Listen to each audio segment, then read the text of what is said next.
বুখারী এবং মুসলিম শরীফে হাদিস এসেছে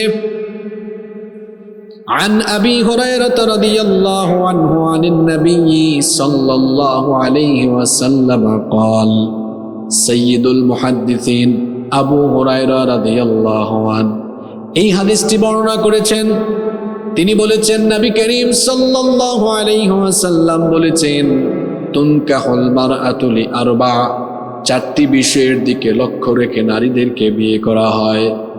লিমালিহা, তার ধন সম্পদ, ওয়ালি হাসবিহা, তার বংশমর্যাদা, ওয়ালি জামালিহা, তার রূপ সৌন্দর্য, আর 4 নাম্বার হলো ওয়ালি দীনিহা, তার দিনদারিতা। কয়টা কথা বললাম? নবীজি বলেছেন সাধারণত এই 4টি বিষয়ের দিকে লক্ষ্য রেখে নারীদেরকে বিয়ে করা হয়। 1 নাম্বার হলো তার ধন সম্পদ, 2 নাম্বার হলো তার বংশমর্যাদা, 3 নাম্বার হলো তার রূপ সৌন্দর্য, আর 4 নাম্বার হলো তার দিনদারিতা। আল্লাহর নবী বলেছেন এই 4টা কোয়ালিটির মধ্যে সবার উপরে দিনদারিতাকে প্রাধান্য দাও। ফাদফার বিদাতিদ দীনি তারিবাত ইয়াদাক, সবার উপরে দিনদারিতাকে প্রাধান্য দাও। কারণ একটা মেয়ে তার বাপের ধন সম্পদ যত বেশি থাকুক না কেন, তার বংশমর্যাদা যত উঁচু থাকুক না কেন, আর তার রূপ সৌন্দর্য যত বেশি থাকুক না কেন, তার মধ্যে যদি দিনদারিতা না থাকে, তার মধ্যে যদি নামাজ না থাকে, পর্দা না থাকে, তার মধ্যে যদি কোরআন হাদিসের আমল না থাকে, তাহলে এমন বেদিন সুন্দরী রূপসী টাকাওয়ালার ঘরের মেয়ে, ক্ষমতাশালীর ঘরের মেয়ে, তার ভিতরে যদি দিন না থাকে, এই মেয়ে যে ঘরেই ঢুকবে গোটা ঘরটাকে জাহান্নাম বানায়া দিবে। আর যদি আপনি কি সুবহানাল্লাহ বলেন নাকি পিছন থেকে? একটু বুঝে শুনে ওয়াজ শোনেন। আর যদি ঠিক আছে, আর যদি একটা মেয়ে তার বাপের টাকা পয়সাও কম হয়, গরিব ঘরের মেয়ে হয়, বংশমর্যাদা যদি অত ভালো না হয়, সাধারণ ঘরের মেয়ে যদি হয়, এমনকি দেখতে যদি কালো হয়, কিন্তু মেয়েটার ভেতরে যদি নামাজ থাকে, তার মধ্যে যদি পর্দা থাকে, কোরআন সুন্নাহ ভিত্তিক জীবন পরিচালনার অভ্যাস যদি থাকে, এই মেয়েটা যে ঘরের ভেতরে ঢুকবে গোটা ঘরটাকে জান্নাতের রঙে রঙিন করে দিবে। এজন্য আল্লাহর নবী বলেছেন পরিবার গঠনের সময় সবার আগে দিনদার মেয়েকে প্রায়োরিটি দাও, নেককার মেয়েকে প্রাধান্য দাও। কারণ হলো আরেকটা হাদিস আমার মনে পড়ল, ইবনে মাজাহ এবং মুসলিম শরীফের মধ্যে হাদিসটি এসেছে। আল্লাহর নবী বলেছেন আদ-দুনিয়া কুল্লুহা মাতা, এই দুনিয়াতে যা কিছু আছে দুনিয়ার সব কিছুই হলো সম্পদ। ওয়া খায়রু মাতা'id দুনিয়া আল মারআতুস সালিহা, আর দুনিয়ার সকল সম্পদের মধ্যে নেককার নারী হলো সর্বশ্রেষ্ঠ সম্পদ। নেককার নারী হলো শ্রেষ্ঠ সম্পদ। আপনার ঘরের বউ যদি ভালো না হয়, আপনি টাকাওয়ালা পয়সাওয়ালা, মনে করেন আপনি এমপি হয়ে গেছেন, মন্ত্রী হয়ে গেছেন, আপনার প্রচুর টাকা আছে, আপনার ক্ষমতা আছে, বংশও বড়, কিন্তু বউ ভালো না, বিশ্বাস করেন আপনি কোনো শান্তি পাবেন না।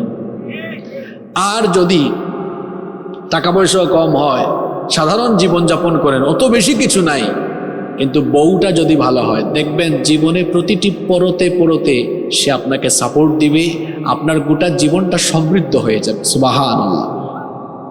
আপনার বউ বেদিন, ঘরের ভিতর আসবেন সারাদিন কাজ করার পরে, দেখবেন খাবারও রেডি করে নাই, বলে তুই গা খা। এরকম অনেক মহিলা আছে না? নাই? আছে তো। আবার উল্টাও আছে, আসার আগে সব রেডি করে রেখেছে, ওগো আসো, তোমার জন্য সব কিছু প্রস্তুত আছে, ফ্রেশ হয়ে নাও। ফ্রেশ হতে হতে খাবার গরম দিয়েছে, রেডি। খাবার খেতে খেতে কফিও রেডি করে ফেলেছে। আপনার পছন্দের যা যা দরকার সব সে প্রস্তুত করে রাখে। সুবহানাল্লাহ। আল্লাহর নবী বলেছেন আরবাউম মিনাস সাআদা, দুনিয়াতে যে ব্যক্তি 4টা জিনিস পেয়েছে সেই ব্যক্তি দুনিয়ার সৌভাগ্য লাভ করেছে। অর্থাৎ আমি যদি আরো সহজ করে বলি, চারটা জিনিস যে জীবনে পেয়েছে সেই ব্যক্তি দুনিয়ায় সুখী হয়ে গিয়েছে। জুড়ে বলেন কয়টা জিনিস? এক নাম্বার হলো আল মারআতুস সালিহা, নেককার স্ত্রী। দুই নাম্বার হলো ওয়াল মাসকানুল ওয়াসিআ, প্রশস্ত একটা বাড়ি। তিন নাম্বার হলো ওয়াল জারুস সালিহ, নেককার প্রতিবেশী। চার নাম্বার হলো ওয়াল মারকাবুল হানি, চলার জন্য একটা বাহন। আল্লাহর নবী বলেছেন এই চারটা জিনিস যে পেয়েছে সে যেন দুনিয়ার সকল সুখ শান্তি পেয়ে গিয়েছে। এর মধ্যে প্রথমটাই হলো দিনদার নেককার স্ত্রী। অন্য আরেকটা হাদিস আল্লাহর নবী বলেছেন মান রাযাকাহুল্লাহু ইমরাআতান সালিহাতান ফাকাদ আ'ানাহু আলা শাতরি দীনি। আল্লাহর নবী বলেছেন যেই ব্যক্তি আল্লাহর তরফ থেকে একজন নেককার স্ত্রী পেয়েছে, আল্লাহ যাকে দয়া করে একজন নেককার জীবন সঙ্গিনী দান করেছেন, সে ব্যক্তি যেন ইসলামের অর্ধেক নেয়ামত আল্লাহর থেকে পেয়ে গিয়েছে। নেককার স্ত্রী যে পেয়েছে সে ইসলামের অর্ধেক নেয়ামত পেয়ে গিয়েছে। অর্ধেক পেলে অর্ধেক বাকি আছে না? বাকি অর্ধেক কোথায় পাওয়া যাবে? আল্লাহর নবী বলেছেন ফালইয়াত্তাকিল্লাহা ফিন নিসফিল বাকি, বাকি অর্ধেকও পেয়ে যাবে যদি আল্লাহকে ভয় করে জীবনযাপন করে, তাহলে পুরাটা দিয়ে দিবেন যিনি, তিনি কে? এখানে অনেক মিসকিন আছে, এতিম, বিয়ে শাদী করে নাই এখনো। ফেসবুকে যখন স্ক্রল করে সামনে যখন কোনো মেয়ের ছবি বিশিষ্ট প্রোফাইল দেখে সাথে সাথে ওটাতে ক্লিক করে ভিতরে যায়, আরও ছবি দেখে, তারপরে মেসেজে খুচাখুচি করে, নক করে। আরে ভাই, এমন বহু মানুষ আছে ফেসবুকে দুধের মতো সাদা চেহারা আর বাস্তবে মনিটরের মতো কালা, আছে না? আছে তো এরকম। কারণ এটা ক্যামেরাওয়ালা ভাইরা ভালো জানে যে পরিমাণ ইফেক্ট মারে তারা। আমি নিজেও মাঝে মাঝে ইউটিউবে আমার বক্তব্য দেখি, মাঝে মাঝে দেখি অনেকে লাল বানাইয়া দেয়, অনেকে দেখি পোশাক আশাক বদলায় দেয়, পড়ছি সাদা বানাই দিছে কালা। এডিটিং এগুলো হয়ে যায়। এই যে তুমি আটা ময়দা দেখে একটা মেয়েকে মেসেঞ্জারে গিয়ে খুচাখুচি করতেছ, তুমি কি তারে বাস্তবে কখনো দেখেছো? সুন্দরী মেয়ে দেখে দৌড়াইও না, বরং অপেক্ষা করো আর চরিত্রকে হেফাজত করো। কোনো বেদিন সুন্দরীর পিছনে গুড়গুড় করো না। আর পিতামাতাকেও বলবো, প্যারেন্টস যারা আছেন আপনাদেরকেও বলবো, আপনার ছেলেকে বিয়ে দেওয়ার সময় দিনদার মেয়ে ঘরে আনেন, মেয়েটাকে বিয়ে দেওয়ার সময় দিনদার ছেলে দেখে বিয়ে দেন। কিন্তু আমরা করি কি বলেন তো? ফার্স্ট কোয়েশ্চেন, প্রথম প্রশ্ন, আব্বা যান আপনি যে আমার মেয়েকে বিয়ে করবেন কত টাকা ইনকাম করেন, বেতন কত আপনার? প্রথম প্রশ্ন এটা, ঠিক না? অথবা আপনি কত টাকা কামাই করেন, কি ব্যবসা করেন? আরো আছে, আপনার বাড়ি আছে কিনা, বগুড়া শহরে ফ্ল্যাট আছে কিনা, তারপরে আপনার সহায় সম্পদ আছে কিনা। যে ছেলে বিয়ে করতে আসছে একটু বলেন তো, আনুমানিক একটা ছেলে বিয়ে করতে আসলে তার বয়স কত হয়? আপনারা কথা বলেন না কেন? একজন বলেছেন 28-30, আমি ধরে নিলাম 25 থেকে 28, তাই না ভাই? 25 বছর ধরলাম। এই যে আপনি বাপ হয়ে প্রশ্ন করলেন আপনার বাড়ি আছে কিনা। যুবক ছেলেদেরকে একটা প্রশ্ন শিখায় দেই, যারা বিয়েতে আসো, বিয়ে শাদী করো নাই, মিসকিন, পাল্টা কোশ্চেন করবা, চাচা আপনি কিছু মনে করেন না, আমার বয়সে আপনার কয়টা বাড়ি গাড়ি ছিল? এই চাচার জায়গায় ধরা খাবে। 24-25 বছর বয়সী ছেলেদের কিছু থাকে না, যার থাকে ওটা তার বাপ থেকে পাইছে। আর যারা বাপ দাদার পরিচয় দিয়ে চলে এরা গাধা। আর যারা নিজের পরিচয়ে চলে, সে যদি বলে আমি মাসে 15,000 ইনকাম করি, 20,000 টাকা ইনকাম করি, আমি আমার বাপের থেকে পয়সা নিয়ে চলি না, আমি নিজে উপার্জন করে আমি এই টাকা দিয়ে চলাফেরা করি, এটা গাধা না, এটা শাহজাদা মার্কা ছেলে। আপনি কোনো গাধার কাছে আপনার মেয়েকে বিয়ে দিয়েন না। এটা তো এমন গাধা, আপনার মেয়েকে যে একটা ফেয়ার অ্যান্ড লাভলি কিনে দিবে ওই পয়সাটাও বাপ থেকে আনতে হবে। আর শাহজাদার কাছে মেয়ে বিয়ে দেন, অল্প টাকা উপার্জন করুক, অসুবিধা নাই। অফিসে একবেলা নাস্তা কম খাইয়া আসার সময় আপনার মেয়ের জন্য হয় একটা শাড়ি আনবে, নইলে একটা ফেয়ার অ্যান্ড লাভলি এনে দিবে, ধরো গো তোমার এটা দিলাম। আর আমাদের সমাজে কিছু গাধা আছে, গাধা, আমার কথা আপনি সমাজে মিলাবেন, ও তার বাপ দাদার পরিচয়ে চলে, বাপের হোটেলে খায়, তার বউকে যদি একটা মেকআপ বক্স দেওয়া লাগে ওইটাও বাপের থেকে চেয়ে এনে দেয়। এরকম অকর্মা আছে না নাই? তো তোমার মতো অকর্মাকে বিয়ে করতে বলছে কে? মেয়ের বাবাদেরকে বলছি, ছেলেকে আগে জিজ্ঞেস করবেন, আব্বাজান আমার মেয়েকে বিয়ে করতে আসছেন, আপনি 5 ওয়াক্ত নামাজ আদায় করেন কিনা বলেন। তারপরে বলেন আপনার গালিটা মেয়েদের মতো কেন, এত ফ্রেশ? এই গালের মধ্যে দাড়ি নাই কেন? দাড়ি কি পুরুষের সৌন্দর্য বাড়ায় না কমায়? কই আমরা তো দেশ বিদেশ ঘুরি, অনেক দেশে যাচ্ছি, কোনোদিন আমাদেরকে কেউ বলে না যে আপনাদেরকে দেখতে আনস্মার্ট লাগে। বরং যেখানে গিয়েছি অমুসলিমরা পর্যন্ত বলেছে আপনাদের পোশাক আশাক দেখলে আপনাদেরকে বড় ভদ্র ভদ্র লাগে। নবীর সুন্নাহ মানার ভেতরে কোনো আনস্মার্টনেস নাই, বরং এখানেই আছে স্মার্টনেস, ঠিক কিনা? তো মেয়ে বিয়ে দেওয়ার সময় এগুলো কি বলেন আপনি, যে বাবা তোমার বাড়ি আছে কিনা, গাড়ি আছে কিনা, জিজ্ঞেস করেন নামাজি কিনা, বাবারে যত টাকা উপার্জন করে এটা কোন পথ থেকে, তুমি কি মদ গাঁজা খাও কিনা, মাদকাসক্ত কিনা, তুমি বিড়ি সিগারেট খাও কিনা, গাঁজা খাও কিনা, তুমি কাদের সাথে মিশো, তোমার উপার্জন কি, হালাল পথে উপার্জন করো কিনা। হালাল পথে উপার্জন করে চরিত্রবান এমন ছেলের কাছে মেয়ে বিয়ে দেন, আপনার মেয়ে সারা জীবন সুখে শান্তিতে থাকবে। আর মানুষের বাড়ি হয়, গাড়িও হয়, এটা একটা বয়স আছে, অন্তত পক্ষে 30-35 বছর না হইলে মানুষের এগুলো হয় না, ঠিক আছে না? ও মাত্র পড়ালেখা শেষ করছে, এখন চাকরি বাকরি করবে, ব্যবসা বাণিজ্য করবে, ধীরে ধীরে 4-5 বছর 6-7 বছর লাগবে এস্টাবলিশড হতে। এই বয়সে এস্টাবলিশড হবে কেমন? এই যে প্রধান অতিথি সাবেক এমপি ছিলেন, উনি কি বিয়ে করে এমপি হয়েছে না বিয়ের আগে এমপি হয়েছে? আরে বলেন না, আমরা তো ওনার সমালোচনা করছি না, এটা আপনাদেরকে বুঝাচ্ছি, বিয়ের পরে হয়েছে। এই যে আমি বগুড়াতে পরিচিত হুজুর হইলাম, আমার বাড়ি তো সিলেটে, এটা বিয়ের আগে হয়েছে না পরে হয়েছে? এটাও পরে হয়েছে। তাহলে মানুষ বিয়ের আগে সফল হয় না, বিয়ের পরে সফল হয়। কিন্তু আমাদের সমাজের বেশিরভাগ মেয়ের বাপের মাথায় ঢুকানো আছে না, এস্টাবলিশড ছেলের কাছে বিয়ে দিতে হবে। ইস্টাবলিশ ছেলে পাইতে হলে তো বয়স লাগবে 33-34, আর যে ছেলে 33-34-35 বছর হয়ে গেছে ওই ছেলের সাথে 17-18 বছরের মেয়ের ম্যাচিউরিটি আসতেও এটা ব্যাপার সেপার আছে। এই সকল পরিবারে আবার কলহ শুরু হয়। আপনি একটু হিসাব নিকাশ করবেন যে আমি যার কাছে বিয়ে দিচ্ছি তার বয়সের ফারাকটা কত, এটাও দেখতে হবে আপনাকে। আর 33-34 বছর পর্যন্ত একটা ছেলে বিয়ে করে না কেন? 35-36 বছর হয়ে যায় কেন? পেটে ক্ষুধা লাগলে যেমন পেটকে খাবার দেওয়া লাগে, ঠিক তেমনি আল্লাহ তাআলা মানুষকে জৈবিক চাহিদা দিয়ে সৃষ্টি করেছেন, এটা সৃষ্টিগত। কেউ যদি যথাসময়ে বিয়ে শাদী না করে ও তার চরিত্র ঠিক রাখা কঠিন হয়ে যাবে, দেখা যাবে ও জিনার সাগরে ডুব দিয়ে তার গোটা জীবনকে, যৌবনকে শেষ করে দিয়েছে।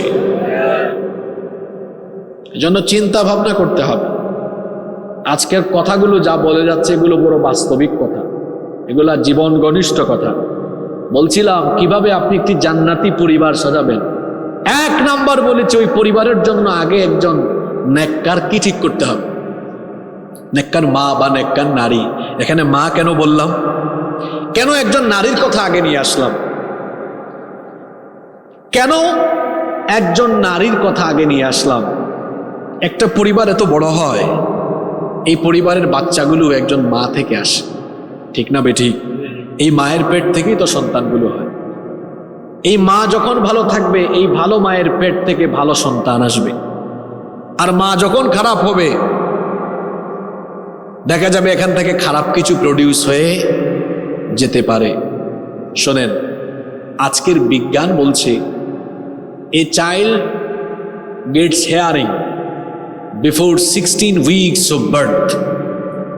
একটি সন্তান পৃথিবীতে আসার আগে সে যখন তার মায়ের পেটে থাকে, জন্মের 16 সপ্তাহ মানে 4 মাস আগে থেকে মায়ের পেটে থেকেই সে সব সাউন্ড শুনতে পায়। সুবহানাল্লাহ পড়বেন না? আপনারা বলবেন হুজুর বিজ্ঞান তো দেখি বহু এগিয়ে গিয়েছে। হ্যাঁ, বিজ্ঞান ব্যাকডেটেড, কোরআন আপডেটেড, এই তথ্য কোরআনেও আছে। এখানে আলেমরা বসে আছেন। কোরআনে আল্লাহ তাআলা যত জায়গায় দৃষ্টিশক্তি আর শ্রবণ শক্তির কথা বলেছেন, সব জায়গায় আল্লাহ দৃষ্টিশক্তির আগে শ্রবণ শক্তির কথা বলেছেন। যেমন ইন্নাস সামআ ওয়াল বাসারা ওয়াল ফুআদা কুল্লু উলাইকা কানা আনহু মাসউলা। আল্লাহ এখানে বাসারের আগে সামা দিয়েছেন। অন্য আয়াতে যান ওয়াজআলা লাকুমুস সামআ ওয়াল আবসারা ওয়াল আফইদা। আল্লাহ তাআলা এইভাবে করে কোরআনে কারীমের সমস্ত জায়গায় দর্শন শক্তির আগে শ্রবণ শক্তির কথা বলেছেন। আধুনিক যুগের মুফাসসিরগণ এই আয়াতগুলোর ব্যাখ্যা করেছেন, যেহেতু আল্লাহ সব জায়গায় শ্রবণ শক্তির কথা আগে বলেছেন, তার মানে মানুষ আগে শ্রবণ শক্তি পায়, পরে দৃষ্টিশক্তি পায়। বিজ্ঞান এটা বোঝা আরো সহজ করে দিল। পৃথিবীতে মানুষই হলো একমাত্র সৃষ্টি যারা জন্মের 4 মাস আগেই মায়ের পেটে থাকাকালীন সাউন্ড শুনে। সুবহানাল্লাহ পড়লেন না? তাহলে এই মাটা যদি খারাপ হয়, পেটের মধ্যে সন্তান নিয়ে মনে করেন আজকে ওই কলেজে গেছে, গিয়ে ঝাঁকানাকা ঝাঁকানাকা শুনতেছে, এই মহিলার পেট থেকে তার বাচ্চাগুলা শুনতেছে, এই নারীর পেট থেকে যেটা বের হবে ওইটাও ঝাঁকানাকা ঝাঁকানাকা মার্কা সন্তান হবে। আর আরেকজন আজান হলেই নামাজে দাঁড়িয়ে যায় আর তিলাওয়াত করে আলহামদুলিল্লাহি রাব্বিল আলামিন আর রহমানির রহিম মালিকি ইয়াউমিদ্দিন ইয়্যাকা না'বুদু ওয়া ইয়্যাকা নাস্তাঈন ইহদিনাস সিরাতাল মুস্তাকিম সিরাতাল লাযীনা আন'আমতা আলাইহিম গায়রিল মাগদুবি আলাইহিম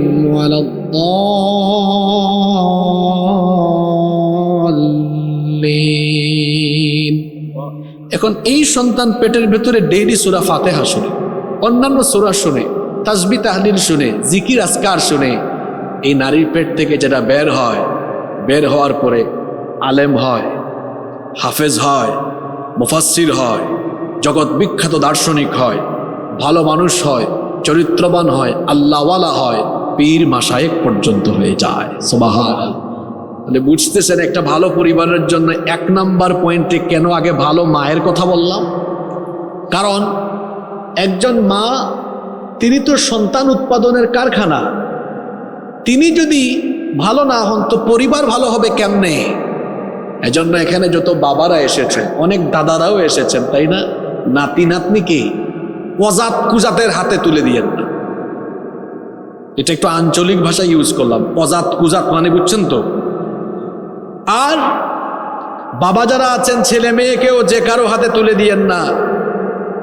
আর তোমরা যারা আনমেরিড ব্যাচেলর মিসকিন আছো, হ্যাঁ, কি ব্যাপার, বিয়ে করে নাই কে কে? একটু হাত তুলো তো দেখি। শরম লাগে নাকি? আরে বাপরে, হাত তুলো না, দেখাও একটু। সংখ্যা তো অনেক আছে মাশাআল্লাহ, অনেকে আছে পিছনে। আবার কেউ কে দিকে হাত তুলছে দাড়ি টাড়ি আছে, বিয়ে শাদী করছে, আবারও হাত তুলে দেখি। আরো ইচ্ছা আছে নাকি? আর দরকার নেই। যদিও একাধিক বিয়ের অনুমতি ইসলামের শর্ত সাপেক্ষে, কিন্তু এটাকে ইসলাম উৎসাহিত করেনি। উৎসাহ দেওয়া এক জিনিস আর অনুমতি দেওয়া আরেক জিনিস। অনুমতিও দিয়েছে শর্ত সাপেক্ষে। কালকে দেখলাম পলিটিক্স করে, রাজনীতিতে নতুন আসছে এক নারী, ঢাকায় কোন একটি আসনে এমপি ক্যান্ডিডেট। এই নারী জাহেল, কিন্তু উনি একটা গুম পরিবারের সদস্য হিসাবে ওনার প্রতি আমার সিম্পিতি আছে। কিন্তু আমি বলবো, বোন, যেটা আপনি জানেন না ওই বিষয়ে আপনি কেন কথা বলেন? উনি বলেছেন যে যেই সমাজে পুরুষকে 4 বিয়ে করার অনুমতি দেওয়া হয়, এই সমাজ আমরা চাই না। এই কথা বলে উনি কি মানুষের বিরুদ্ধে বললো না সরাসরি আল্লাহর আইনের বিরুদ্ধে বলল? আপনি তো বোন জানেনও না যে ইসলাম কি কারণে একাধিক বিয়ের পারমিশন দিয়েছে। আমি আবারও কথা বলছি, ইসলাম একাধিক বিয়েতে উৎসাহিত করেনি, বরং শর্ত সাপেক্ষে অনুমতি দিয়েছে। কথাটা কি বুঝছেন আপনারা? ইনকারেজ করা, উৎসাহিত করা একদিনে, যেমন বললাম বগুড়ায় সবাই 4টা করে লাগান, একদম 4টা করে মারেন, মানে উৎসাহিত করে গেলাম, এটা এক জিনিস। আর বললাম আরেকটা, আপনি আমার কাছে আসছেন, হুজুর বিয়ার একটা করতে চাই, ভাই দেখেন না প্রথমটাকে নিয়ে চলা যায় কিনা, কারণ একাধিক বিয়েতে অনুমতি দেওয়া হয়েছে, শর্ত আছে, হক আদায় করতে হবে, এটা সেটা একসেক্টা অনেক কিছু আছে। তো শর্ত সাপেক্ষে অনুমতি এক জিনিস, আর উৎসাহিত করা ভিন্ন জিনিস। ইসলাম একাধিক বিয়েতে উৎসাহ প্রদান করেনি, বরং শর্ত সাপেক্ষে পারমিশন দিয়েছে। এই পারমিশন দেওয়ার পেছনে একটা হ্যাকমত আছে, একটা সিগনিফিকেন্স আছে। আমার দিকে তাকান, যে নারী বলেছেন উনার কমন সেন্সের সমস্যা আছে। মনে করেন এই শাখারিয়া এলাকায় এক মেয়ের বিয়ে হয়েছে, 2 মাস পরে তার স্বামী দুর্ঘটনায় মারা গিয়েছে। এই 18 বছরের মেয়ের জীবন কি শেষ হয়ে যাবে? হ্যাঁ, তার তো আরেকটা বিয়ে করা লাগবে। আচ্ছা, এটা তো মেয়ে দিয়ে বলছি, ছেলের কথা বলি। ছেলে বিয়ে করেছে, 3 মাস পরে তার বউ দুর্ঘটনায় মারা গিয়েছে। এখন এই ছেলে কি সারা জীবন এভাবে থাকবে? আরেকটা বিয়ে করবে। আরো কারণ আছে, বিয়ে হয়েছে, দেখা গেল বাচ্চা হচ্ছে না, চিকিৎসা করাতে করাতে ডক্টর বলেছেন উনি বন্ধা, পারবেন না, তার বংশের প্রদীপ তো টিকিয়ে রাখতে হবে, আরেকটা করেছে, এই যে সত্য আছে। অথবা এমন হতে পারে তার স্ত্রী এমন কোনো কঠিন রোগে সুখে আক্রান্ত হয়েছে, এখন তার স্ত্রীর কাছাকাছি সে যেতে পারে না, সে আরেকটা বিয়ে করেছে। তবে এখানে শর্ত দেওয়া আছে, কিন্তু সব জায়গায় হক সকলের আদায় করতে হবে। এই যে বোন আপনি একটা কথা বলেন, আপনি না জেনে বলেছেন, আপনি কথা,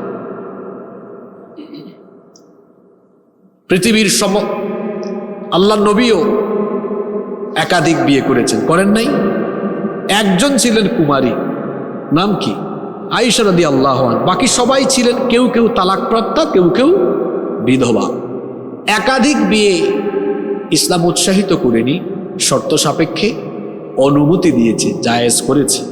আর এটা যদি ইসলাম না করত তাহলে সমস্যা হতো। আপনার এলাকায় খোঁজ নিয়ে দেখেন তো, পুরুষের সংখ্যা বেশি না নারীর সংখ্যা বেশি? আপনারা কথা বলেন না কেন? এখন নারী ভোটারও বেশি। এখন মনে করেন পুরুষের সংখ্যা 5000, নারীর সংখ্যা 7000, তো 5000-5000 বিয়ে দিলেন, বাকি 2000 এখন এরা কোথায় যাবে? এরা কি জনগণের সম্পদ হয়ে যাবে নাকি? আমি কি বোঝাতে চাইছি বুঝছেন তো? জনগণের সম্পদ মানে বুঝছেন তো? যাবে কোথায় এরা? কাউকে কাউকে আল্লাহ বেশি সামর্থ্য দিয়েছেন, সে 2-3টা বউ রাখতে পারে, ঠিক আছে কথা। কিন্তু আমরা তো কোথাও এটা বলি না, বরং আমরা বলি আমাদের দেশের পারপাসে, আমাদের দেশের মেয়েদের মতো ভালো মেয়ে পৃথিবীতে আর নাই। আপনারা ঠিক তো আসতে কইলেন, বগুড়ায় ডিস্টার্ব আছে নাকি? আমাদের দেশের মেয়েরা কত ভালো। ইউরোপ আমেরিকায় গিয়ে দেখেন, ওখানে হাজব্যান্ড রেখে আরো 20টা বয়ফ্রেন্ড। আমাদের দেশে এক মেয়ে এক স্বামী নিয়ে সারা জীবন কাটায় দেয়, বুড়া বয়সে দেখা যায় মহব্বত প্রেম ভালোবাসা আরো বাড়ে। সুবহানাল্লাহ। এক এক সময় এক একটা, যৌবনকালে একরকম ভালোবাসা, তারপরে প্রৌঢ়কালে একরকম, আর এরা যখন বুড়া বুড়ি হয়, বুড়া বুড়িকে বলে কি গো তুমি কই যাও, তুমি ছাড়া হয় না, একটু ওই যে এটার নাম কি, সুপারি যে ইয়ে করে, এটাকে আপনারা কি বলেন? সেচে যে ওই যন্ত্রের নাম কি আপনাদের এলাকায়? জাতা। আমাদের সিলেটে এটাকে কি জানি বলে, আমারও মাথায় আসতেছে না। কুটনি, কুটনি মনে পড়ছে আমার, কুটনি। আপনাদের বগুড়া কি বলে ভাই? শেষনা, মাখরাজ ঠিক আছে, শেষনা, শেষনা নাকি? এই যে শেষনা দিয়ে গেল, দাও গো একটু শেষনা দিয়ে সেচে, মানে পানটা ঠিক করে দাও, বুড়া বুড়ি একসাথে খায়। এই যে সুবহানাল্লাহ, আমার দেশের নারীরা ভালো। তো শর্ত সাপেক্ষে ইসলাম পারমিশন দিয়েছে, এটা নিয়ে আপত্তিকর কথা বলা যাবে? 1 নম্বর পয়েন্ট গেল। কষ্ট হচ্ছে নাকি আপনাদের? একটি আলোকিত সুন্দর জান্নাতি পরিবার যদি আমরা চাই, 2 নাম্বার, ওই পরিবারে হাজব্যান্ড ওয়াইফের মধ্যে সুন্দর সম্পর্ক থাকা লাগবে। এতক্ষণ ধরে সব কথা নারীদের উপর দিয়ে গিয়েছে, এখন আপনাদের উপর দিয়ে কিছু কথা যাবে। একটা পরিবার শুধু একজন নারীকে দিয়ে ঠিক থাকে না, একজন পুরুষকেও ওই পরিবারে গুরুত্বপূর্ণ অবদান রাখতে হয়। আমাদের সমাজে অনেকে আছে তার স্ত্রীর সাথে আজে বাজে আচরণ করে, মনে করে নিজেকে আমি তো নবাবজাদা নসরুল্লাহ আর আমার বউ হলো কাজের দাসী বান্দির মতো আচরণ করে। এরকম আছে না নাই? কিছু পুরুষ তো এরকম আছে, তার বগুড়া শহরে কাপড়ের দোকান, সকালবেলা গিয়ে দোকান খুলেছে, কয়েকজন নারী এসেছে, কয় আপু ভাবি আসেন না, বসেন, চা অর্ডার করি। তারপর কাপড় দেখতেছে, কয় ইস ফাটাফাটি লাগতেছে। এর মধ্যে তার বউ ফোন দিয়েছে, ওগো ঠিক মতো খায়া নিও, দুপুরের খাবারটা টাইম মতো। বউয়ের সাথে গরম, পরনারীর সাথে নরম। এই ধরনের ছেঁচড়া পুরুষ বগুড়াতে অবশ্য নাই। জোরে বলেন আছে না নাই? সমস্যা কি আপনার? বউয়ের সাথে গরম আর পরনারীর সাথে পাশের বাড়ির ভাবির দিকে উকি মেরে তাকায়, আর নিজের বউয়ের দিকে একটু সুন্দর করে তাকায়ও না, দেখেও না। অবশ্য বিয়ের প্রথম খুব দেখে, 2 মাস একদম আঁচলের নিচে ঢুকে থাকে, বেরই হয় না বাসা থেকে। মানুষ অবাক, কিরে অমুক বিয়ে করার পর কি ইন্তেকাল করলো নাকি, দেখাও যায় না তারে। তারপরে শেষ। অবশ্য খালি আমার ভাইদের দোষ না, কিছু নারীরাও আছে এমন, কথাগুলো তো বলতে হয়। কিছু নারী আছে ঘরে থাকে কাজের বেটির মতো, আর যদি কোনো সময় বগুড়া শহরে যায়, আটা ময়দা মেকআপ মেরে লিপস্টিক কড়া ভাবে দিয়ে তারপরে বের হয়। রাস্তায় ছেলেপেলেরা পেয়ে বলে, ভাবি কি অবস্থা আপনার, দিন যত যায় তত তো আপনার সৌন্দর্য খালি বাড়ে, অবাক কাণ্ড, ফাটাফাটি লাগে আপনার। আপনাদেরকে হাসানোর জন্য কথাগুলো বলছি না, আমি আমার বোনদেরকে বলছি, আপনার সাজুগুজু, আপনার মেকআপ হবে অনলি ফর ইউর হাজব্যান্ড। আপনার স্বামীর জন্য বাসা থেকে বের হবেন, নো মেকআপ, নো মেকআপ, একদম বোরখা পরে বের হবেন, যাতে কেউ আপনাকে নিয়ে পজিটিভ নেগেটিভ কোনো কমেন্ট করার সুযোগও না পায়। যে নারী বাসা বাড়ি থেকে বের হওয়ার সময় সেজে গুজে বের হয়, এই নারীর খাসলত ভালো না। পর পুরুষকে দেখাবার জন্য সে নিজেকে আকর্ষণীয় করে বের হয়। একজন নারীর উচিত তার স্বামীর সামনে নিজেকে আকর্ষণীয় করে প্রেজেন্ট করা। এতক্ষণ তো খুব মজা করে ঠিক ঠিক কইছেন, আপনিও বুঝি কম। আপনি আপনার বউয়ের সামনে থাকেন কামলা বেড়ার মতো, আপনি ব্রাশ করেও যান না, মুখ থেকে দুর্গন্ধ বের হয়। শুধু তাই নয়, বিড়ি সিগারেট খাইয়া তারপর তার বউয়ের সামনে যায়, আর পাশের বাড়ির ভাবির সামনে যখন যায় 3 বার ব্রাশ করে যায়, আর যাওয়ার আগে শার্টটা আয়রন করে আবার দেখে এমনি এমনি করে আয়নার সামনে, আর বউয়ের সামনে যায় শরীরে ঘামের গন্ধ।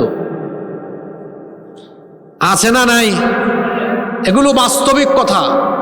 আব্দুল্লাহ ইবনে আব্বাস রাদিয়াল্লাহু আনহুমা বলছেন, আমি যেমন চাই আমার স্ত্রী আমার সামনে পরিচ্ছন্ন পরিপাটি থাকুক। আদম আলাইহিস সালামকে আল্লাহ বানানোর পরে আল্লাহ আদম আলাইহিস সালামকে ডাকলেন, বলেন আদম এদিকে আসো। আসার পরে বললেন, ইযহাব হাউলা ইন্নাফারি মিনাল মালাইকা, ওই যে দেখো ফেরেশতাদের একটা দল দেখা যায়, সেখানে যাও। যাওয়ার পরে ফাসাল্লিম, গিয়ে তাদেরকে সালাম দাও। খেয়াল করে শোনেন, পৃথিবীর প্রথম মানুষকে আল্লাহ সৃষ্টি করার পরে সবার আগে আল্লাহ তাকে সালাম শিক্ষা দিয়েছেন। জোরে বলেন, কি শিক্ষা দিয়েছেন? সালাম। এটা আমি আপনাদেরকে শিখাচ্ছি না। আরেকটা জিনিস মনে রাখবেন, আল্লাহরও একটা নাম হলো সালাম। আল্লাহর একটা নাম কি? ওই যে আপনারা ওই আয়াতটা পড়েন, হুয়াল্লাহুল খালিকুল বারিউল মুসাউমিরু লাহুল আসমাউল হুসনা ইউসাব্বিহু লাহু মা ফিস সামাওয়াতি ওয়াল আরদ। না এর আগের আয়াত কি? হুয়াল্লাহুল্লাযী লা ইলাহা ইল্লাহু আল মালিকুল কুদ্দুসুস সালামুল মুমিনুল মুহাইমিনুল আজিজুল জব্বারুল মুতাকাব্বির সুবহানাল্লাহি আম্মা ইউশরিকুন। সালাম হলো আল্লাহর নাম, এজন্য মানুষের নাম সালাম হয় না, মানুষের নাম হয় আব্দুস সালাম। আব্দুস সালাম অর্থ কি? সালামের গোলাম, সালামের বান্দা। মানুষের নাম কখনো শুধু সালাম হয় না, মানুষের নাম হয় আব্দুস সালাম, কারণ সালাম এটা কার নাম। এজন্য মানুষ যদি কারো নাম রাখে সালাম, সালামের আগে দিতে হবে আব্দুস সালাম।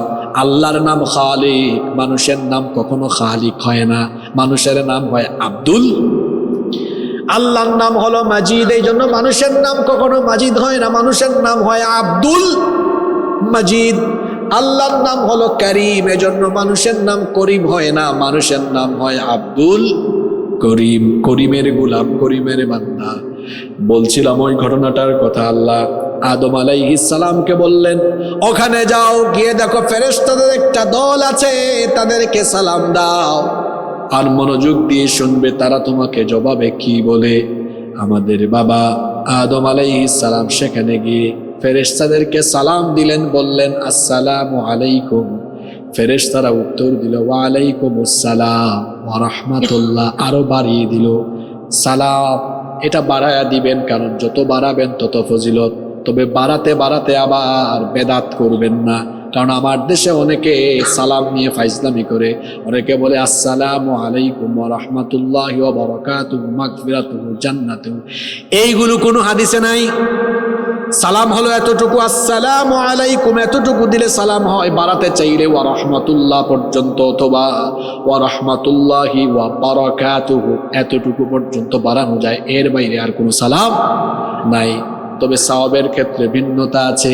কেউ যখন আসসালামু আলাইকুম বলে সালাম দেয়, আমলনামায় 10টা নেকি দেওয়া হয়। কেউ যদি আসসালামু আলাইকুম ওয়া রাহমাতুল্লাহ পর্যন্ত বাড়িয়ে দেয়, 20টা নেকি দেওয়া হয়।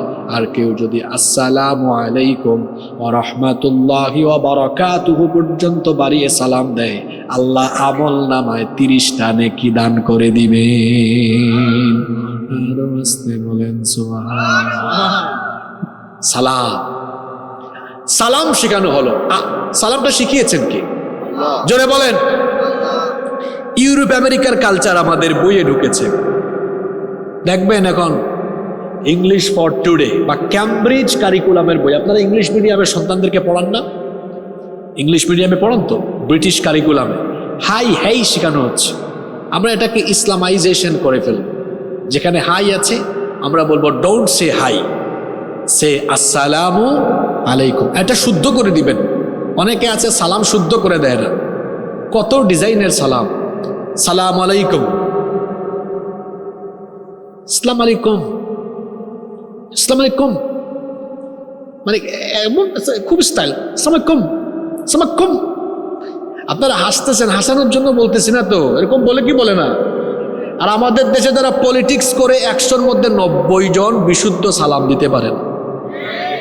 মিলাই নিয়েন আপনারা। আরেকজন সালাম দিয়েছে আসসালামু আলাইকুম, আরে বাপরে বাপ, এত সালাম দেনাই মানুষ মারি ফেলছে। সাম এটা আরবি শব্দ, সাম শব্দের অর্থ মৃত্যু, আর সালাম মানে শান্তি। আসসালামু আলাইকুম মানে আপনাদের উপরে শান্তি বর্ষিত হোক, আর সালাম আলাইকুম মানে আপনারা সব মরে যান। তো সালাম দিল না আপনার জন্য গজবের দোয়া করল। আপনারা আমাকে শুদ্ধ করে একটা সালাম দেন। ওয়ালাইকুম আসসালাম ওয়া রাহমাতুল্লাহি ওয়া বারাকাতুহু। মনে মনে আমার ভাবিয়েন না, হুজুর চালাক আছে, একসাথে এতগুলা সালাম একবারে আদায় করছে। এটা একটা তালিম। আমি শুদ্ধ করে আপনাদেরকে একটা সালাম দেই, জবাব দিয়েন আসসালামু আলাইকুম ওয়া রাহমাতুল্লাহি ওয়া বারাকাতুহু। এভাবে শুদ্ধ করে সালাম পারবো না? এটার চর্চা থাকবে কোথায়? আমাদের পরিবারে। আচ্ছা, একটা আদব শিখান তো। কোরআনের মাহফিলে আসছেন, একটা আমল শিখে যান। বলেন তো দেখি, ঘরে ঢোকার আগে কি দিতে হয়? ঘরে ঢুকার আগে সালাম দিতে হয়, কিন্তু কয়জন এই কামটা করেন? অনেকে বলে হুজুর আমার ঘর তো তালা দেওয়া, আমি কারে সালাম দিতাম? তালা দেওয়া থাকলেও সালাম দিবেন, কারণ ফেরেশতা আপনার সালামের জবাব দিবে। সুবহানাল্লাহ। কেউ শুনলে শুনুক, না শুনলে নাই, প্রত্যেকের সাথে দুইজন আছে, সেই দুইজনের নাম কিরামান কাতিবিন। ঢুকতেছেন সালাম দিয়ে ঢুকবেন। অনেকের বাসা বাড়িতে জিন ভূতের আসর থাকে, সালাম দিয়ে ঢুকবেন, শয়তান বায়ু ত্যাগ করতে করতে পালায়া যাবে। আল্লাহু আকবার। আল্লাহ তো এটা আমাদেরকে শিখিয়েছেন, যখনই ঘরে ঢুকবা فَإِذَا دَخَلْتُمْ بُيُوتًا فَسَلِّمُوا عَلَى أَنفُسِكُمْ تَحِيَّةً مِّنْ عِندِ اللَّهِ مُبَارَكَةً طَيِّبَةً। কোরআনে কারীমের 24 নম্বর সূরা, সূরাতুন নূরের 61 নম্বর আয়াতের শেষাংশে আল্লাহ বলছেন, যখনই তোমরা তোমাদের ঘরে প্রবেশ করবে তখন সালাম দিয়ে ঢুকবে। এটা এই হুজুর শিখাচ্ছে না আল্লাহ শিখাচ্ছে? আজকেই ঘরে, আজকে মাহফিল শেষে বাড়ি গেলে সালাম দিয়ে ঘরে ঢুকবেন, পারবেন? চাচা দিতে পারবেন? এমন হইতে পারে চাচি বলবে, কি ঢং করতেছো না, মস্কারা করো আমার সাথে, এত বছর সংসার করো, সালাম দিয়ে আমারে ঢুকো তুমি। এরকম হয়তো অনেক সময় হয় না? আমার দেশের নারীরা মনে করছে সালাম সব স্বামীকে দিবে, তারা কোনো সালাম নিবে না। একবার এক ভাই বলে, হুজুর আমি ওয়াজ শুনে বাড়িতে গেছিলাম, আমার বউকে আমি প্রথমে দরজা নক করছি, খুলছে, আমি বললাম আসসালামু আলাইকুম, আর জবাব দেয় না। ঢং করতেছো না, আমার তুমি চিনো না? আশ্চর্য কথা। সালাম তো যে কেউ দিতে পারে। আপনি আপনার ছেলেকে দেন, আপনার মেয়েকে দেন, আপনি আপনার নাতি নাতনিকে দিবেন সালাম, এতে কি হবে? সে শিখে যাবে। কিছু কিছু মুরব্বী আছে রাস্তায়, এটা বিভিন্ন এলাকায় আমি দেখছি, ছোট ছোট ছেলে মেয়েরা বা তরুণ যুবকরা সালাম না দিলে খুব ফায়ার হয়। হাই, তার বাপের নাম কি? আদব কায়দা নাই বেটা, আমার দেখোস না তোর বাপের সমান বেটা, সালাম দিল না কেন? সালাম দে। জোর করে আদায় করে তারপর যায়, আছে না নাই? তা আপনি ফায়ার না হয়ে আপনি এই ছেলেগুলার পাশে গিয়ে বলতে পারতেন আসসালামু আলাইকুম, হাসি দিয়ে বলেন। ছেলেগুলা জবাব দিয়ে এমন লজ্জা পাবে, আরে বাপের সমান মানুষ, সালামটা আমাদেরকে আগে দিয়ে দেবে। দোস্ত শোন, এই চাচারে নেক্সট টাইম কোনোদিন দেখলে আগে বাগে রেডি থাকবি, আগেই আমরা চাচাকে সালাম দিই। তাহলে আপনি একটা সালাম দিয়ে শেখাতে পারেন। এই শাখারিয়া এলাকায় রাস্তাঘাটে, দোকানপাটে, বাজারে, অলিতে গলিতে, বাড়িতে বাড়িতে আমরা সালামের সাউন্ড দিয়ে গোটা এলাকাকে আমরা সালামে সমৃদ্ধ করে ফেলব। এত আসতে বললেন কেন? পারবেন? সবাই পারবেন? এই মাহফিলের সাউন্ডের আওয়াজ কি বাড়িতেও যাচ্ছে তো না? খবর আছে? পিয়াইত্যা ভাইরা রেডি হন, আজকে ভাবি রেডি আছে যে আজকে বহুদিন পরে একটা সালাম পাবো, হুজুর ওয়াজ করে দিছে আমার জামাইকে, গিয়ে সালাম দিবেন। পারবেন না ইনশাল্লাহ? দেখেন, 1 নাম্বার বলেছি নেককার স্ত্রী, 2 নাম্বার স্বামী স্ত্রী উভয়ের আচরণ সুন্দর হতে, 3 ঘরের মধ্যে সালামের চর্চা থাকবে, নাম্বার 4 সেই বাড়িতে অবশ্যই নামাজের পরিবেশ থাকবে। কি থাকবে? অনেকের বাড়িতে নামাজ নাই, এমনকি এখানে আল্লাহর বহু কুতুব ওয়াজ শুনতে বসে গেছে যারা কিনা এশার নামাজ আদায় করে আসে। এমনকি কিছু কুতুব এখানেও আছে যে প্যান্ট আর লুঙ্গি পরে আসছে, ওটা তো নাপাকি নিয়ে আসছে। আসার সময় রাস্তায় দাঁড়াইয়া কাম করে আসছে। হাসানোর জন্য বলছি না, আমরা যখন মাহফিলে মুনাজাত করে যাই, মাঝে মাঝে গাড়ির গ্লাসের ডানে বামে তাকায় দেখি মাহফিল থেকে শ্রোতা যাওয়ার সময় রাস্তার ধারে দাঁড়ায় দাঁড়ায় কাম সারি দেয়। আমার দেশে ওয়াজ বেশি, আমল কম। কবি বলেছেন, আমাদের দেশে হবে সেই ছেলে কবে কথায় না বড় হয়ে কাজে বড় হবে। নাপাক থাকবেন না, কারণ নাপাক লোকদের সাথে কখনো ফেরেশতা থাকে না, এদের সাথে থাকে শয়তান। বলেন তো, নাপাকের সাথে থাকে কে? কখনোই 1 সেকেন্ডের জন্য নাপাক হবেন না, কারণ আপনার 1 সেকেন্ডের বেঁচে থাকার কোনো সম্ভাবনা। নবীজি বলেছেন ইউবাতু কুল্লু আবদিন আলা মা মাতা আলাইহি, মানুষ যে অবস্থায় মারা যায় ওই অবস্থায় তাকে হাসরের ময়দানে যিনি উঠাবেন, গলার আওয়াজ বড় করে বলেন তিনি কে? নাপাক হয়ে মরবেন, নাপাকের সাথে হাসর হবে, পবিত্রদের সাথে আপনার হাসর হবে না। বলছিলাম আমার দেশে ওয়াজ মাহফিলে মানুষ বেশি, কিন্তু দেখা যায় মসজিদে নামাজের টাইমে মানুষ কম। ওয়াজ শোনা নফল, আর নামাজ আদায় করা হলো, জোরে বলেন নামাজ আদায় করা কি? কিয়ামতের দিন সবার আগে যে আমল সম্পর্কে আল্লাহ হিসেব চাইবেন সে আমলের নাম কি? নামাজ ছাড়া জান্নাতের গন্ধ পাওয়া যাবে না। যেই ব্যক্তির ঈমান তাকে নামাজে দাঁড় করাতে পারে না, সেই ব্যক্তির ঈমান তাকে জান্নাতেও নিয়ে যেতে পারবে না। এজন্য সবার আগে নামাজ। নিজে নামাজি হবেন, ছেলে মেয়েগুলোকে নামাজি বানাবেন। অনেকে আছে একটা দিন উষ্টা খাইয়াও পশ্চিম দিকে পড়ে না, বাচ্চাগুলাকেও নামাজি বানায় নাই। কেমন জীবন আপনার বলেন তো ভাই? কেমন জীবন আপনার বলেন? সন্তানগুলোকে নামাজি বানিয়ে গেলেন না, কবরে যাওয়ার পরে এরা আপনার কবরের পাশেও একদিন দাঁড়াবে না, নামাজে যেও আপনার জন্য দোয়া করবে না।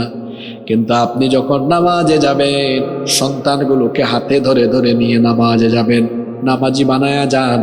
কারণ হলো কবরে যাওয়ার পরে এই সন্তান কাজে আসবে। যদি নেককার সন্তান বানায় যেতে পারেন, বলেন তো দেখি, সারা পৃথিবীর সাগরের পানি দিয়ে জাহান্নামের আগুনকে কি নিভানো যায় নাকি? পুরুষ মানুষের মতো জবাব দেন, যায় নাকি? সারা পৃথিবীর সাগরের পানি দিয়ে কবরের জাহান্নামের আগুন নেভানো যায় না। কিন্তু যদি নামাজি সন্তান, দিনদার সন্তান রেখে যান, এরা যখন আপনার জন্য 2 ফোঁটা চোখের পানি ছাড়বে, সারা দুনিয়ার, এমনকি আটলান্টিক প্রশান্ত দুনিয়ার বড় বড় সাগর মহাসাগরের চেয়েও, সাগরের বিশাল জলরাশির চাইতে আপনার নেককার সন্তানের 2 ফোঁটা চোখের পানির পাওয়ার অনেক গুণ বেশি। আল্লাহু আকবার। কারণ হলো এই সন্তানকে যদি নেককার বানিয়ে যেতে পারেন, সে যদি আপনার জন্য 2 ফোঁটা চোখের পানি ছাড়ে, এই 2 ফোঁটা চোখের পানি নাকের ডগায় আসার আগে এই 2 ফোঁটা চোখের পানি দিয়ে আল্লাহ আপনার কবরের জাহান্নামের আগুনকে চিরদিনের জন্য নিভিয়ে দিবে। বাচ্চাগুলারে আল্লাহর ওয়াস্তে নামাজি বানান। আপনি নিজে নামাজি হন, সন্তানগুলোকেও নামাজি বানান। যত যুবকেরা এখানে এসেছেন, যুবকদেরকে বলছি, ভাইয়েরা আমার, নামাজি হয়ে যাও। কিয়ামতের দিন যৌবনকালে ইবাদত গুজার যুবক যারা ছিল তাদেরকে আল্লাহ তাআলা ডেকে ডেকে ডেকে ডেকে তার আরশে আজিমের ছায়ার নিচে জায়গা করে দিবেন। সুবহানাল্লাহ পড়বেন না? যুবক ভাইদেরকে অনুরোধ করছে, নামাজ ছাড়বেন না। নাম্বার 5 নাম্বার, আপনার ঘরটাকে জান্নাতি পরিবার যদি বানাতে চান, আনতাজআলাল বাইতা মাকানাল লিযিকরিল্লাহ, ঘরটাকে আল্লাহর জিকিরের ঘর বানান, যেখানে শুধু হবে কোরআন তেলাওয়াত, যেই ঘরে কোনো অশ্লীল গান বাজনা, আজে বাজে সিনেমা, আজে বাজে কোনো ধরনের সিরিয়াল দেখা হবে না। অনেকের ঘরে আছে সারাদিন শুধু সিরিয়াল চলে, আজে বাজে ভিডিও। অনেকে আছে আবার সারাদিন ক্রিকেট খেলা দেখে, ফুটবল খেলা দেখে, খেলাধুলা করে করে দেখে দেখে টাইমটাকে নষ্ট করে।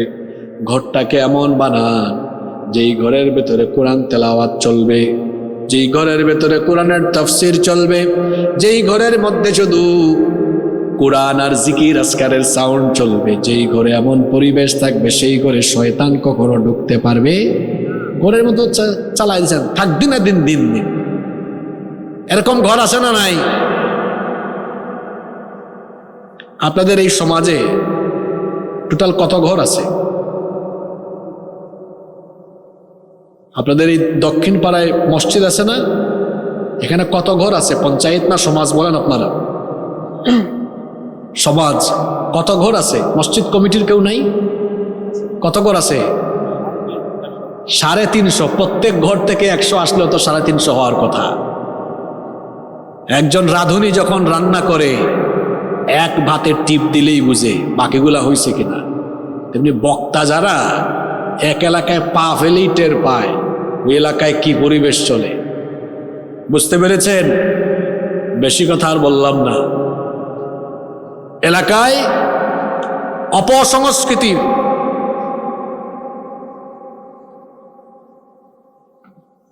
অপসংস্কৃতির চর্চা বাদ দিয়ে এলাকাতে আমরা সুস্থ সংস্কৃতির চর্চা করব। আমি ধন্যবাদ জানাচ্ছি ফি সাবিলিল্লাহ ফাউন্ডেশনকে। এই যুবকেরা চাইলে এখানে কনসার্ট আয়োজন করতে পারত কিনা? এটা না করে তারা কোরআনের মাহফিল আয়োজন করেছে।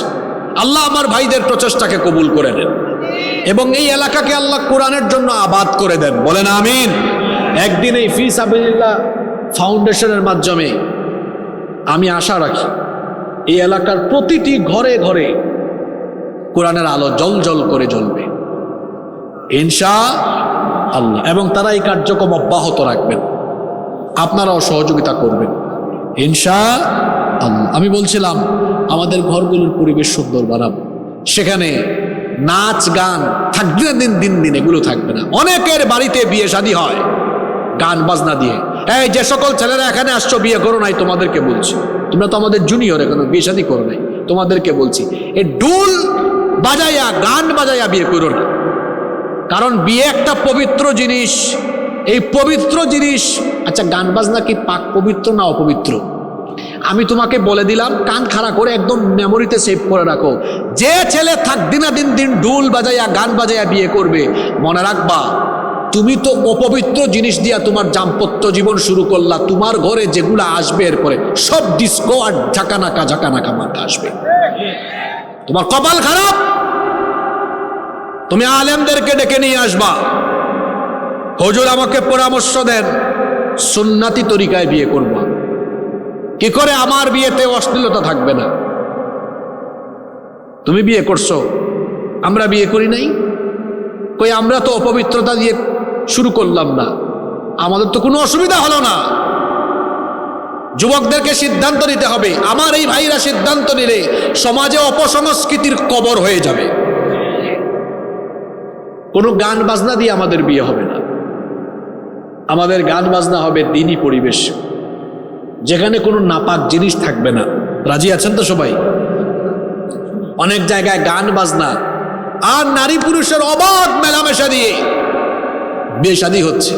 বিয়ে হয় এখানে একজনের, আর এত অশ্লীলতা হয় যে বিয়ের পরে হাজব্যান্ড ওয়াইফ যা করার কথা এক বিয়েতে আরো 20-40 জন এইরকম কারবার ঘটায় ফেলায়। এর দায় ভাইও ওই পরিবারের যারা এই অশ্লীলতার আয়োজন করলো। আল্লাহ সবাইকে হেদায়াত দান করেন। আমি বলছিলাম আমাদের ঘরের পরিবেশকে সুন্দর করুন। যাদের বাড়িতে ইন্টারনেট আছে, ওয়াইফাই আছে, রাত 11টার পরে বন্ধ করে দেবেন। ঘরে যদি আপনার ছেলে মেয়ে থাকে বন্ধ, ওদের থেকে মোবাইল হাত থেকে টেনে নেবেন। হাসছে কে রে? আসলেই পাগল না এমনি পাগল হইছে? আচ্ছা, দেখেন তার গালটাল ঠিক আছে কিনা। কারণ যারা রাত 3টা-4টা পর্যন্ত মোবাইলে পড়ে থাকে, এদের গালের মাংস হাড্ডির চিপার ভিতরে ঢুকে গেছে। আমার কথাবার্তা একটু কঠিন হয়তো, একদম লাগে বেশি। যে সকল ছেলেরা রাত 3টা-4টা পর্যন্ত মোবাইল আর ইন্টারনেটের অপব্যবহার করে জিনার সাগরে ডুবে থাকে, এদের চেহারার সৌন্দর্য নষ্ট হয়ে যায়। চেহারা হয়ে গেছে এমন, হাড্ডি টাড্ডি মাংস নাই তো, এমন দেখলে মনে হয় কি যে টানে আল্লাহই ভালো জানে। এক একটা চেহারা সুরত দেখছেন, এই দেখেন আমার বাবাদের বয়স এখনো নাদুস নুদুস চেহারা। কেন জানেন? কারণ ওনারা যখন আমাদের বয়সে ছিলেন, ওনারা রাত 8টা-9টার পরে জেগে থাকার কোনো উপায় উপকরণ খুঁজে পাইতেন না। আপনাদের যুগে ইন্টারনেট ছিল না, মোবাইল ছিল না। আপনারা যখন যুবক ছিলেন আমাদের মতো, আপনাদের ঘরে টেলিভিশন তখন ছিল না। আমাদের মতো ইয়াং যখন ছিলেন তখন ওয়াইফাই ছিল না, স্মার্টফোন ছিল না। ছিল না তো আমরা যখন, আমি নিজে যখন ক্লাস 6-7-এ পড়তাম তখন দেখছি আমাদের বাড়িতে এন্টিনাওয়ালা ফোন ছিল। মনে আছে কিনা আপনাদের? ওই যে লম্বা লম্বা ফোন, সিটি সেলও আসলো, আর বাড়িতে এন্টিনা, মাঝে মাঝে এন্টিনা গিয়ে এমনি ধাক্কানো লাগতো, নেট চলে যেত। আমাদের ঘরেও মোবাইল ছিল, বেশি দিন আগের কথা না তো এগুলো। এখন দেখা যায় এত শয়তানি উপাদান, ছেলেগুলা ঘুমায় না, রাত 3টা 4টা পর্যন্ত জেগে থাকে, আর এক একটার বয়স 22-23 বছর হয়েছে, দেখা যায় এই পড়ে যাবে, রোগ বালাই ধরেছে। কেন? ঘুমের অভ্যাস ঠিক নাই। মনে রাখবেন, যার ঘুমের অভ্যাস ঠিক নাই এদের খাদ্যাভ্যাসও ঠিক নাই। কারণ ঘুমাইছে 4টায়, ঘুম ফিল আপ হয় না, ঘুম থেকে উঠছে দুপুর 12টা 1টায়, সকালের নাস্তা করে না। সকালের নাস্তা যারা ঠিক মতো করে না, এদের পেটের মধ্যে গ্যাস জমে, কুষ্ঠকাঠিন্য হয়, এদের হেড অফিসের টাইম ঠিক থাকে না। আপনারা হয়তো অনেকে হাসতেছেন, কিন্তু এগুলো বাস্তব কথা। আর যার হেড অফিসের টাইম ঠিক থাকে না, মাহফিলের পরিবেশ শুদ্ধ নষ্ট করে দিবে, হঠাৎ করে ছাড়বে। বুঝতেছেন কথা? কোত্থেকে এটা আসলো বলেন? কোত্থেকে আসলো? অনিয়মের কারণে। ঘুমের অভ্যাস ঠিক নাই। আমার তো সন্দেহ হয় এ বিয়ে করে সংসার করতে পারবে কিনা, কারণ ওর তো বিয়ের আগে সব ফিউজ। ঠিক বললে শুধু হবে না, যুবকদেরকে সিদ্ধান্ত নিতে হবে। আমাদের জীবনে একটা ব্যালেন্স, ভারসাম্য ফিরাই আনতে হবে। মোবাইল ব্যবহার করতে আমি নিষেধ করছি না, কিন্তু সবকিছুর একটা লিমিট আছে। এ তো আনলিমিটেড। 17 ঘন্টা 18 ঘন্টা মোবাইল আছে না নাই? আগে আমরা দেখতাম কোথাও বিয়ে শাদিতে গেলে মানুষ গুল হয়ে গল্প করত, আর এখন এক জায়গায় 100 মানুষ, কেউ কারো দিকে তাকায় না, সবাই শুধু। আমার তো ভয় হয় কোন সময় আঙ্গুলের মাথা সুদ্ধা ক্ষয় হয়ে যায় কিনা, যেমনি মারে সারাদিন। কি আর বলতাম বড়দের কথা, এখন ছোট ছোট পুচকি বাচ্চারা, আরে বাপরে বাপ, জবে স্ক্রল করে। আমরাও অনেক কিছু পারি না। এই বাচ্চাগুলোর হাতে ফোন কে দিল? মা বাপ তুলে দিয়েছে। আবার কি সুন্দর করে বলে, হুজুর জানেন ক্লাস 5-এ আমার ছেলেটা কত ভালো রেজাল্ট করেছে, 6-এ আইফোন কিনে দিয়েছে। ভালো করছেন, কিছুদিন পরে আপনার ছেলে আপনার বউ গিফট করে দিবে। ক্লাস 5-6-এর ছেলেমেয়েরা এখন এমন সাংঘাতিক অভিজ্ঞতা সম্পন্ন, আমি তো অবাক হয়ে যাই। পার্কের মধ্যে কবিতরের জোড়ায় বসে থাকে তারা, 6-7-এ পড়ে। সুইমিং পুল এখন ভাড়া দেওয়া হয়, স্কুলের নাম করে সেখান থেকে চলে যাচ্ছে। আছে না নাই? এটা কেন হয়েছে? মা বাবা সন্তানের প্রধান শিক্ষা প্রতিষ্ঠান, ঘরের মধ্যে তাকে আদব শিখাননি, দিন শিখাননি, ঘরের মধ্যে পরিবেশ ঠিক করেননি বলে আপনার সন্তান আর চরিত্রহীনতার পথে পা বাড়িয়ে দিয়েছে। যে 5টি পয়েন্টে আজকে কথা বলেছি, এই 5টা পয়েন্ট বোঝার চেষ্টা করেন, আর ঘরের মধ্যে এগুলো চর্চা করেন। সালামের চর্চা করেন, হাজব্যান্ড ওয়াইফ, ছেলে মেয়ে, নাতি নাতনি যারা আছে সবাইকে নিয়ে ঘরের মধ্যে একটা দ্বীনি পরিবেশ গড়ে তুলেন। দেখবেন আমাদের পরিবারটা জান্নাতি পরিবার হয়ে যাবে ইনশাআল্লাহ।